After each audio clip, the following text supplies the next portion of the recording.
that what destroyed me at 6 would haunt me for the rest of my life and dictate the choices that I made. Yeah. God. You know what? This is really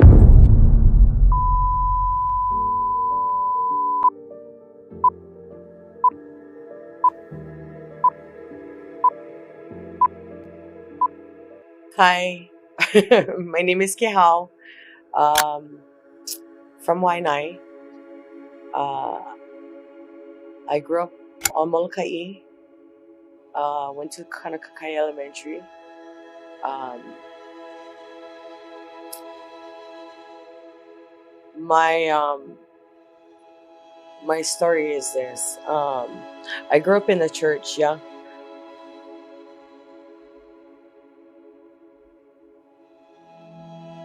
I was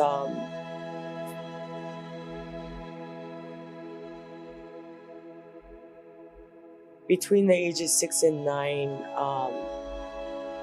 My my you know what? Fuck. Start this all over again. I'm so sorry. Okay. My name is Kehau. I grew up on Molokai. I live in Waianae. So I run 2 clean and sober houses. Yeah, no beginnings. Um, 1 men, 1 women. And the way that it all came out was God saw fit to turn my mess into a message to reach others like myself, which is people of incarceration, people of homelessness, addiction, molestation, rape, because that's where we came from, right? That's what happens in the streets, right?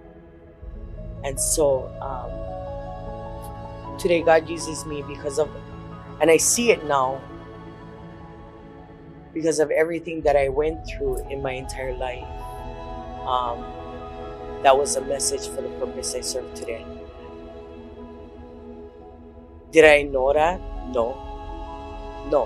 I grew up angry. I was raised on Molokai. My innocence was taken at a super young age, between 6 and 9. And so I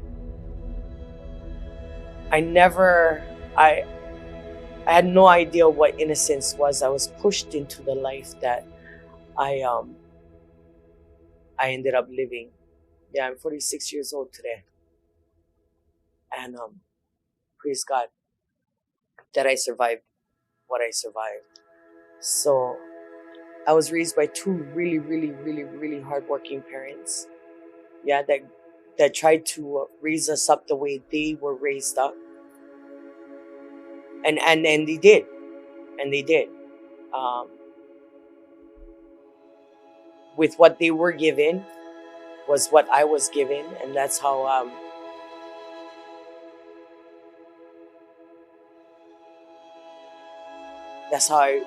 I was raising my kids, right? To just act as if nothing would happen. But at the young age of 12, I was already using drugs. And my parents never know nothing. You know what I mean? They never know nothing. I was drinking, drugging. I went to my first treatment center when I was 16. Never know what I was going to treat, because I didn't think I had a problem, right? And my parents never know I had one problem either. You know what I mean? Like, they never know how was being, her innocence was being taken by her next door neighbor, until Kehau said something at the age of 16, and she was trying to self-diagnose herself, okay? And and I remember I had like 5 different counselors for 5 different issues I never know was issues. I had anger management. I had, because we're young, right? Juvenile counseling, group counseling, intensive IOP counseling. At one time I was, and I'm not bragging, I'm not boasting, because who wants to be, you know what I mean, known for this? But I had a lot of issues because of that innocence that was taken at a young age. And I never know that the cause was because of that. You know what I mean? My solution was to be numb. I just wanted to be numb. You know, I just wanted to have fun. Having your innocence taken at a young age is not fun. You know, I never would know what that feels like.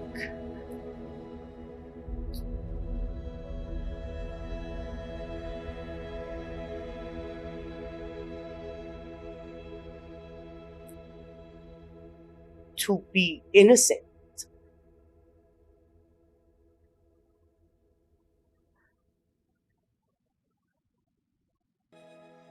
And I'm okay today.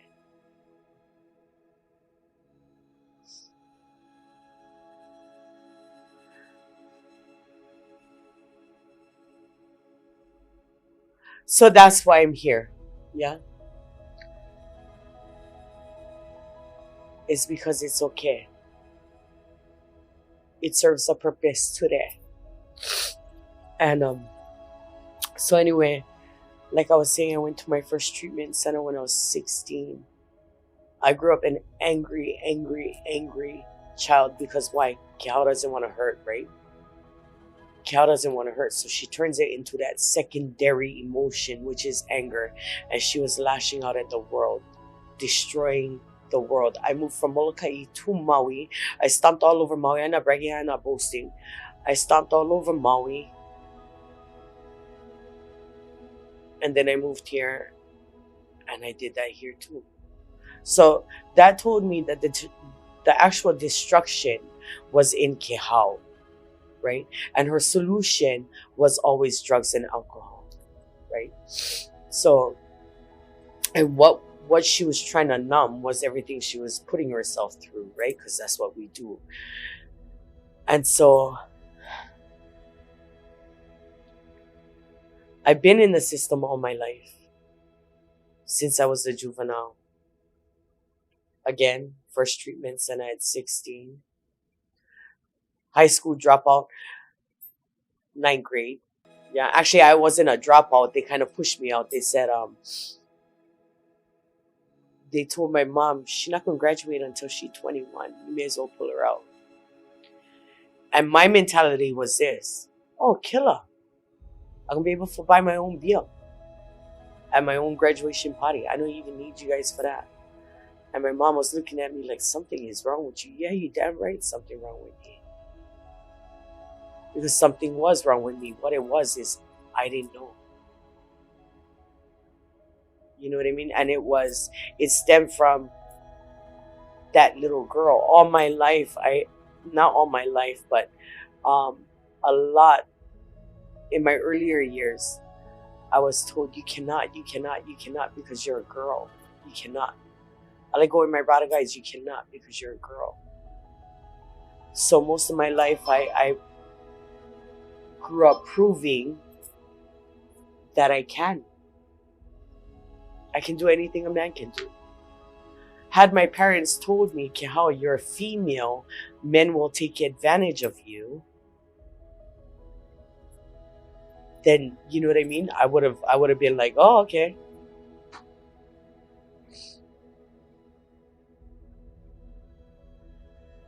So anyways, was in the system all my life. Juvenile probation. Then I graduated to adult probation 4 times. Because I couldn't get it right. I wasn't getting it right. I wasn't even trying to look at, much like how I feel right now, I wasn't even trying to look at what the problem was. My solution to my problem was, we will let go, let God. We will let go, let God. And so I grew up with a lot of anger issues, which led me to incarceration. The world was so loving when I wasn't getting the love that I had felt I needed at home. And don't get me wrong, my parents did do their best, hard workers. You know what I mean? And I'm not blaming them, although I used to blame my mom for everything. I'm not blaming her today because it was my, you know what I mean? It was my choices. What I ended up doing was my choice. I found it fun, but behind the fun, they never. It looks like everybody's having fun, but really, they're not. They're not. And today I can laugh about half the things I did, but it's not funny. I can laugh about half the stuff that has happened to me, but it's not funny. And that is just that coping, that way of coping that we train ourselves to do. Yeah, we just laugh at the situation, but it's not funny. Yeah, because people are out there, other women are out there, other children are out there going through the same thing. And had I known today had I known back then what I know today, I would have said something to somebody. But angry little Kehau just held everything in, and took it out on the world, which didn't deserve it, which is now how the world lives today. Hurt people, right? Even if it's intentional or unintentional, we just don't care. In fact, you know what? I remember my mom. She would try and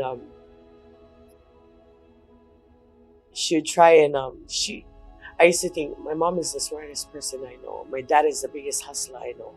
And I'm blessed to have them both. So my mom is book smart. My dad is hustle smart, street smart, right? So I'm blessed to have both of that in me, right? And so my mom always tried to lead me in a way that was not of the streets. And my thing was, my favorite word, I remember her, every time she would say something, I'd be like, I don't care. She's like, well, one day you would have to care. And it took me 46 years to care. Now I can reflect on my life and see where God has been in my whole entire life. So I got busted. Well, my parents tried to move me away. Yeah, they tried to move me away from what was bound to happen because Kehau was broken, right? So they moved me from Molokai to Maui, and that just opened a world of more destruction for me to play in. I used to say, the world is my playground. Let the games begin. And it was. Until I got played in the game. And so my first stop was MCCC. And I did about 3 years off and on, right? Much like everybody else, in and out. Until my dad said, Kehau, I'm done. I'm not coming for visit you, because my dad is like the closest man to God in my life. He would always justify my wrongs and be all like, just waiting for me, No judgment, no nothing. And if he did judge, I never hear him. It was much like the story about the prodigal son. I come home and my dad's like, this is all yours. Put on clean robes for her.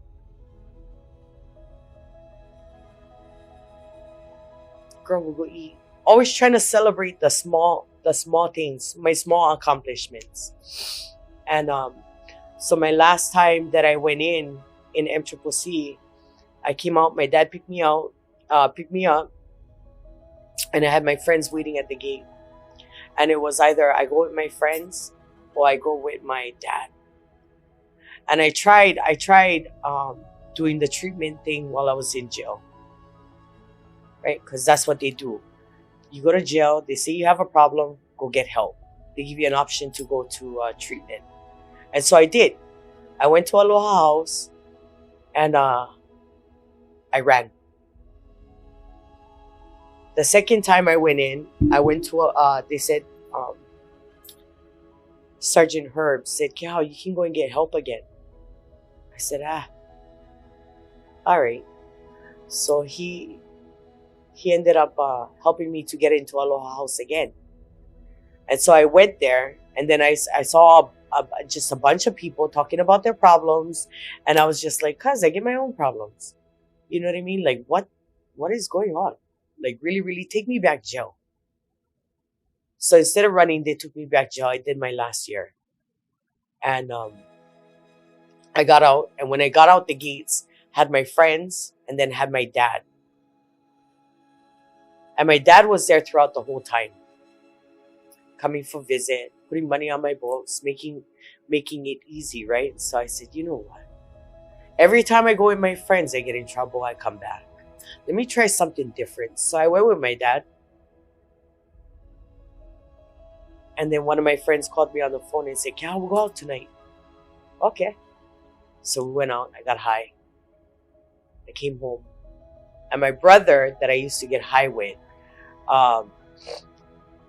went out me. When I went to jail, my brother quit. He was like, F this. I'm not going in.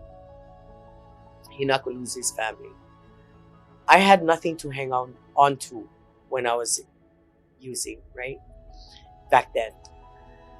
And I think if I had, I probably still wouldn't have quit.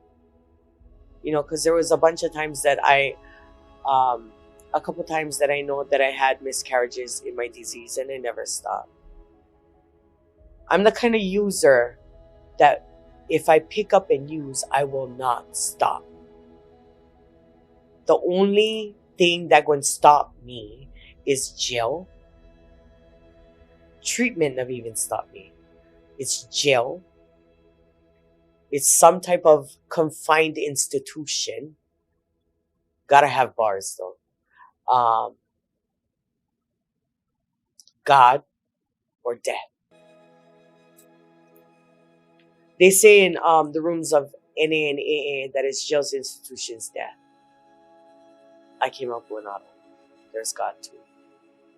And only through Him am I able to live the life and recover from everything that's happened to me. Yeah, that's the only way I can recover, is having God in my life. So anyways, MCCC, I'm out. My parents still trying to do everything to help Kehau fix Kehau. Which if Kehau would let them know what the real problem was, maybe they could have helped, right? And but Kehau wasn't willing. So the last night, the first night that my friend called me, we go out, we get high. I come back, my brother outs me, and he says, "What, Kehau? You never sleep?" And I still looking at him like, cousin. He says it in front of my dad, but I love my dad so much that heartbreak on his face kept me clean for about 15 years. And during that 15 years, I was able to show. I had no recovery in my life at that point because I thought recovery was full of a bunch of crazy people, which we were. And it's okay today, right? So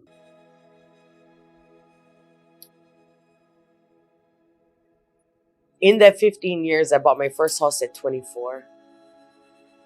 I owned my first business when I was 24. And that was all given from my parents being who they were, wanting Kehau to succeed, right? So I was clean for about 15 years. Then I ended up having children. Building a life outside, but I was still angry inside. And then like most of my life in the world of drugs and incarceration, I was always attracted to the wrong man. Maybe not the wrong man. Maybe that's the wrong choice of words. But I was married 3 times, so I don't blame them. They tried. It was still this broken vessel, right? And so I was married. It right now I can hear. I was married 3 times. I was married to a wahine. I was married to a man, and then I was married to another man. Today he's still out in the disease, which is, we've been separated 4 years, and that was what brought me closer to God. Yeah, is that separation from man, and now I have to lean on God and His understanding and His plans for my life. And so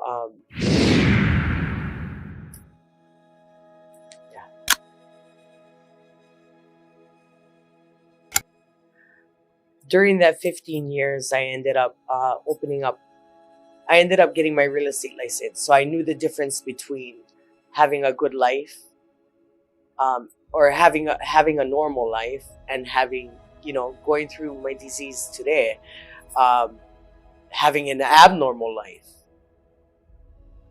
And had I not experienced it back then, in the 15 years that I was clean, living what I thought was normal, I think I wouldn't have been able to pull myself, or I wouldn't have allowed God to pull me out of where I just came from, which was hell on earth. So anyway, I ended up getting my real estate license, because now we want to be somebody. Now we want to do something, right? So I ended up getting my real estate license. I did that for 15 years. When the whatchamacallit took a dive, real estate took a dive back in 2012. I ended up opening up 6 smoke shops and 2 game rooms. So, and that was when everything was all legal, right? And that was my entrance back into the world. I ended up marrying my husband today, and he's well known out in that world.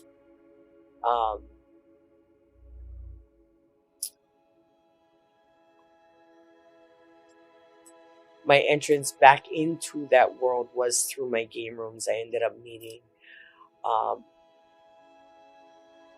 everybody I know today, and I love them all. I still love my husband, even though he's in his disease, because that's what God teaches us, right? To love the world, and that's how we overcome. But prior to my walk with Christ today, it was never like that.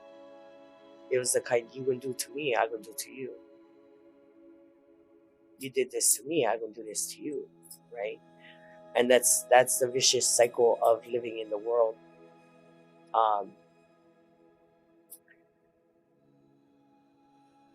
So anyways, coming from 6 smoke shops, I had one on every island, Maui, Kauai, here, and Big Island. And going back into the world, I ended up using again. I was 15 years clean, and then I ended up using again, because I loved this guy so much. I wanted to be part of everything that he was doing. He hid it from me, and that I took that as like that was a lie. You know what I mean? Now we're living a lie. And so now our whole relationship is built on a lie, right?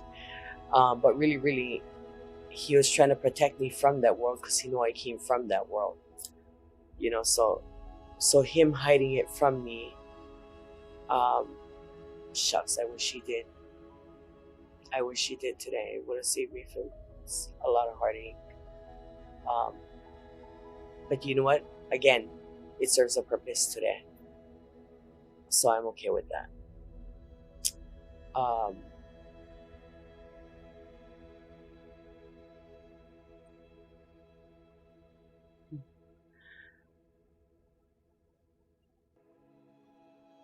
knowing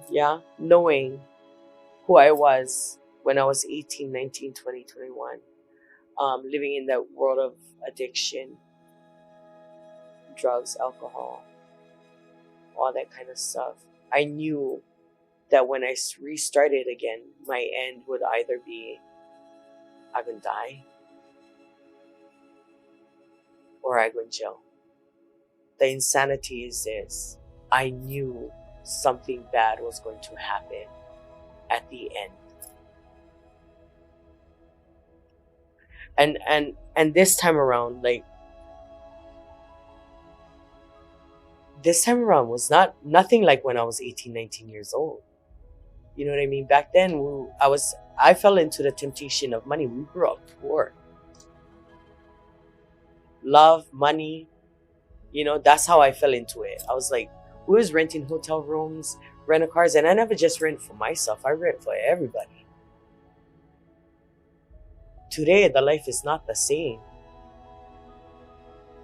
Today, you get ballers living in bushes. You get and somehow the dope convinces you that is okay. Going back into my disease, my electric was off for 3 years. My water was off. Who was living by generator? The only difference between me and somebody who was living at the beach is I had 4 walls. I had a bigger tent. And so, you know what I mean? So I had a wooden structure, and this was pepper tin, but really, we lived the same lifestyle. The struggle is in that whole lifestyle. And so that's why I do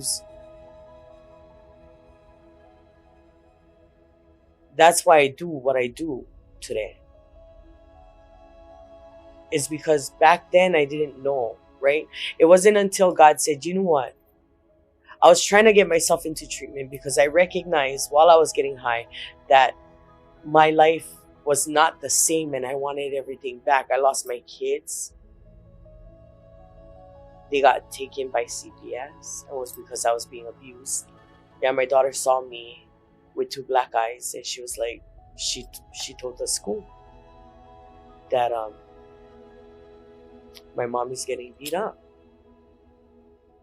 Which in my disease, I minimized the beat up. I wasn't being beat up. You know what I mean? I know what beat up looks like, and that wasn't it. Okay, so I had 2 black eyes. Big deal. In my mind, I started thinking big deal. But the inside scars it left was crazy. I was still angry. And then after my kids got taken and my husband left, I fell into this supernatural depression. Was like, oh my God, my whole world was shattered, right? I lost all purpose in life. My kids got taken. There was my reason for waking up in the morning. There was my reason for coming home at night. There was my reason to put food on the table. There was my reasons. That was my purpose. And when that purpose got taken, I had no idea what I was doing with myself. You know what I mean? It was like, it wasn't up until I tried to get help. I tried to put myself in treatment while I was using, and it didn't work. I never went back. I filled out the applications. I did all this good stuff, and I was like, yes, but I never went back and completed it. And so God said, you know what? You go in jail. Maybe about a week later, God said, you went back in jail. You got to sit still. You want this? I hear your prayer. You want this? I'm going to count you. And so I sat in jail for 4 months. And that was the longest 4 months I ever did. Now, I could do time standing on my head. You know what I mean? Like, time is easy. Doing time is easy. You get friends. You get meals. You get hot water, you get lights on. You know what I mean? You get that is easy. It's coming back out into the world and facing everything that you didn't want to. You just didn't want to face. So I sat in jail for 4 months, and that was the hardest 4 months I ever did. And that was where I found God.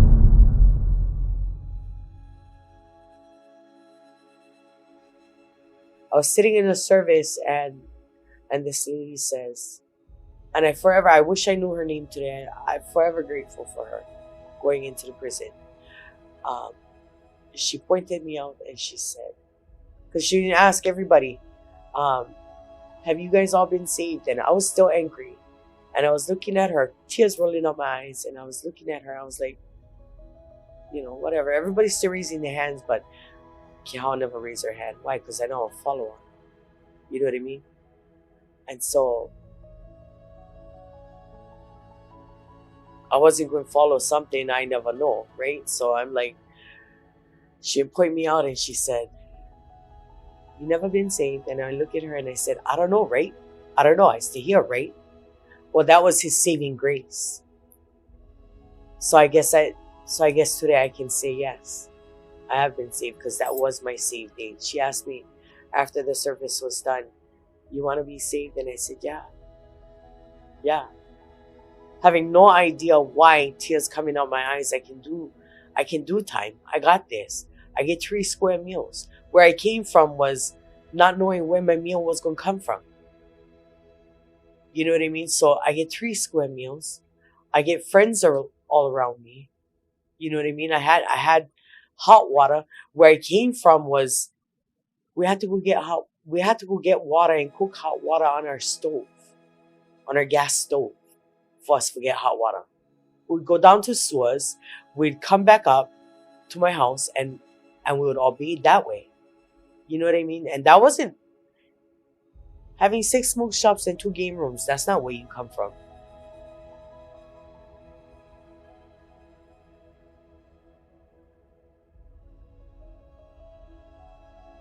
So I was comfortable up in there. And then when she asked me, do you wanna be saved? I was like, hell yeah. Hell yeah. And Candace was the only one that wrote to me while I was in jail. She was the only one that cared to look for me or even find me and write to me while I was in jail. And she was still living at the house. My house was in trap house. That's how bad it got. Everybody knows my house up in Waianae for the chaos that it brought the west side, right?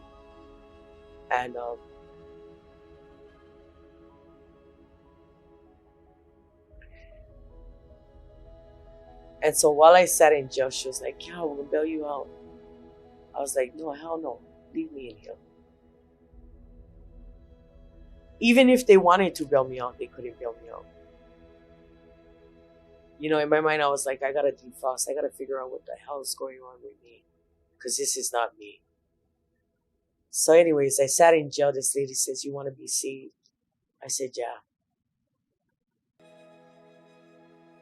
God knew my heart back then. He knows my heart today. And everybody finds God in jail. And I did too, yeah. But I decided to not leave him at the gate. Why? Because since being saved, he opened the door. Yeah, people was gonna bail me out, shut down, right? It was through prayer that actually opened the gates for me. I said, God, if you get me out of this one, just like everybody else, God, if you get me out of this one, if you get me out of here, I will serve you. And that has been my purpose. I sat in jail trying to figure out what my purpose was. And I found my purpose by reading this book called The Purpose-Driven Life by Rick Warren. And that helped me to understand what my purpose was here. And it wasn't my kids. It wasn't my husband. It is the purpose I serve today which is serving God and glorifying His name, right? So, so when I left, so 2 weeks after I prayed, God did open the door. I went into hoping it was a 30-day treatment, and I ended up actually looking at treatment as a tool. It's not a magic wand you walk in and you walk out and you can be all good. No. It's a tool for you to use to understand self. So from treatment, I ended up getting into a clean and sober house myself. And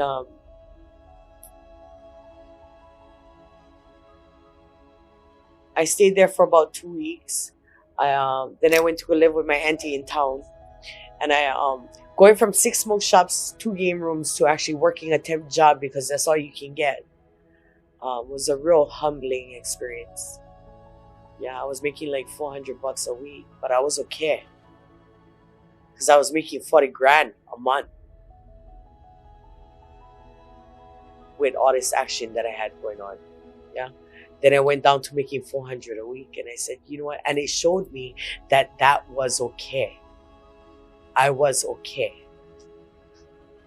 And so I did that walk a little while until I was led by faith to get back into action of what I actually used to do, which was buy and sell anything that could be bought or sold, with the exception of drugs. I never went back to that because I know what it did, because it did it to me. Yeah, I had to live through that life of what drugs did to a person and what it took from a person for me to actually be able to help people today. And so I went, I ended up on faith. I sat in my auntie's garage and I prayed, God, I gotta, I only get till today for pay for. I bought my first, this was huge testimony to where I am today. Electric off now, water still off now. $400 a week wasn't cutting it, right? So I said, you know what? Somebody allowed me to purchase 2 semis, 1 car, 1 truck, 1 van for $3 grand. And I said, God, I only get till today for pay for this. So by faith, I put a semi up. After I did that prayer in my auntie's garage, my phone would ring. The voice on the other side said, I'll buy a semi. I said, shoots, let's go. Sight unseen doesn't happen to anybody. Sight unseen, no need test drive. I'm going to come down. I'm going to bring you this money. And this is what, and I'm going to take your semi. Okay. I said, okay. Sure enough, lunchtime, they came down. They gave me $15,000. Boom. I paid off the $3 grand. I pocket the rest. And I paid off all the bills. I said, you know what, God? That was the way He would test me this time, right?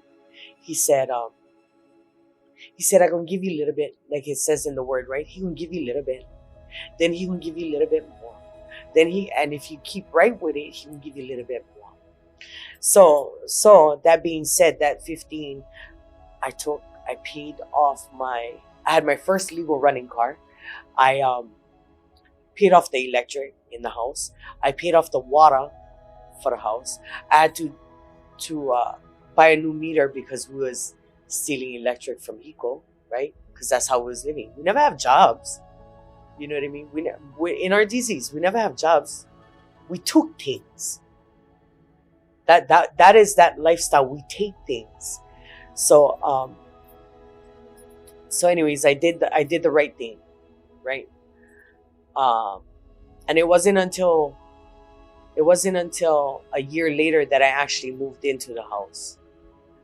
Why? Because I wasn't ready to face everything that was taken from me, right? My kids, my husband, my sanity. That was the biggest thing that was taken from me, was my sanity.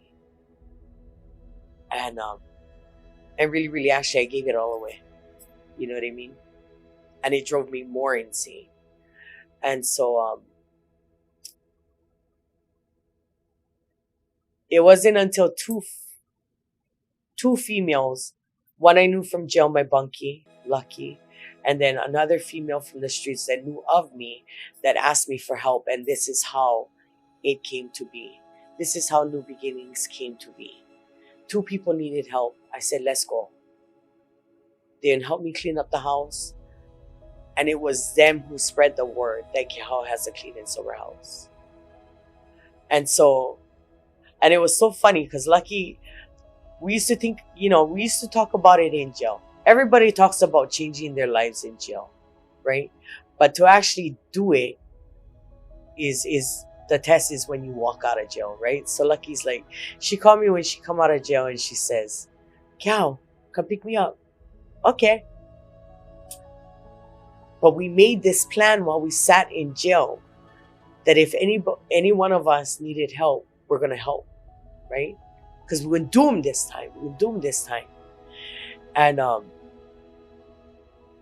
she reached out to me, but she thought I was full of it too, but I wasn't. My relationship with God today is pure. My relationship with God back then was pure. If I say something, I'm going to do it. You know what I mean? If I say, I'm going to serve you, God, I'm going to serve you. And so I continue to do that today. And so anyway, she calls me. She's like, okay, Kehau, come pick me up. So I pick her up. And it was so funny because she thought I was going to get high. I took her all over the island. And then she goes, so what, Kehau? When are we going to get high? And I looked at her and I said, what you mean? We're going to an NA meeting. She said, what? So I said, you can either come inside with me or you can stay inside the car. She said, oh, that's okay. I stay in the car. I said, all right. So I went into that meeting and I sat there and I let her sit. Yeah. But that also showed her that the next time, because I took her back home and she went. At the end of the meeting, I took her back home. She went back to the streets, but then she also ended back up in jail. And then when she came out, she knew who she could call. I was sitting in my my class. I actually registered for LCC because I never know what I was going to do with my life, right? So I wanted to be a counselor. I was going to major in psychology. And I sat in my class and I saw Lucky on her Facebook screaming out for help. I am done. And I said, okay, wait, after my class, I come pick you up. And I knew she was talking to me because so many people was offering her help and she wasn't receiving. Until I reached out to her and I said, you ready? And she said, yeah. I said, okay, after my class, I pick you up. And so I picked her up and I brought her home. It was at that point that I knew I actually never know that was God's calling on my life to do what I do today. But when they spread the word that Kehau has a clean and sober house, Kehau is doing this, Kehau is doing that, that was when, and then people started coming, that was when I knew that was God's plan for me. And to spend time in reflection throughout my whole life, I did time in Kauai. I did time in Maui. I did time here. I did time, and I stomped on pretty much every island there was. You know what I mean? Except for the Big Island. And I did time in every prison that allows women in the state of Hawaii. And now I realize why I had to do that. And so, except for feds, I never went to feds. But looking back on my life today, it serves a purpose for the ministries that we do today. God gave me experiences in my life to overcome those experiences, those lessons, those blessings, to receive more blessings to bless others, right? Because that's what we do today. That is what we do. God blesses us so that we can bless other people. And so our ministry is this: we do homeless outreaches today, and that's all God. Because Kehau has been angry all her life. You know what I mean? If God wasn't in the center of everything that Kehau did, she would, it would not prosper. And so, so today in New Beginnings, we go back into the prison. And we offer case management services. Now, I don't get paid for this. I don't, because I want you to succeed. Yeah, people have to pay their rent. But I take you in money, no money, it doesn't matter. If your will is there, thy will be done. If God puts you in my path today, then there's a reason. And I know this. And God can provide, because he's been my provider. Like I said, my first prayer was answered like that. God, you know. God, you know. And my phone rang. My phone rang and he said, here. So he's been my provider for the past 4 years. I've been clean. I'm coming up on 4 years, November. And so with that, my faith in God has grown in so many ways. You know, it's one, he opened the door to the prison, right? 2, he answered that prayer to pay all my bills, right? So, you know what I mean? Like, his handprint on my life in the now was what made me look back to see his handprint all over my life. He was there all over my life. I've been in situations where I should have been dead, and I still walking today. I've been in situations, I used to tell myself when I was incarcerated back when I was 18, because I went through things that most 50-year-olds never go through. I'm good, I'm smart, I know. You know what I mean? I got this. And that was back then. At 46, God says, you got to go back in. Actually, I started using again back in when I was 37. God says, you went back in for some training. You can understand your people today. You can understand what they go through today. Because it's not the same. So he put me back in training. It's not he put me back in training. I put me back in training. But God would turn that mess into a message. Again. Because that's the God I serve today. Right? He's a man of purpose. And yeah, that is my story.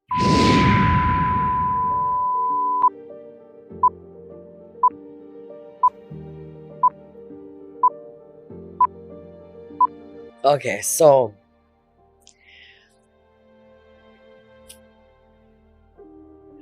because I grew up how I grew up, right? My mom having her own things to deal with. Kehau having that innocence taken, which was the same innocence my mom got taken, right? My daughter walking in my footsteps today. Yeah, my kids walking in my footsteps today, mainly my daughter. So I see it, I recognize it. And so today,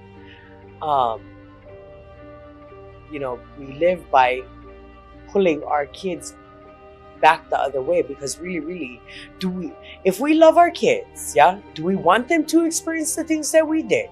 No. You know what I mean? So it's about breaking that generational curse, because they watch. They want to be just like us. The generational curse stops here. It can stop here. What my opala was before is not going to go on my kids today. That's not theirs. And I'm not going to make them theirs. My name is Kehau, Manijo, and this is my meta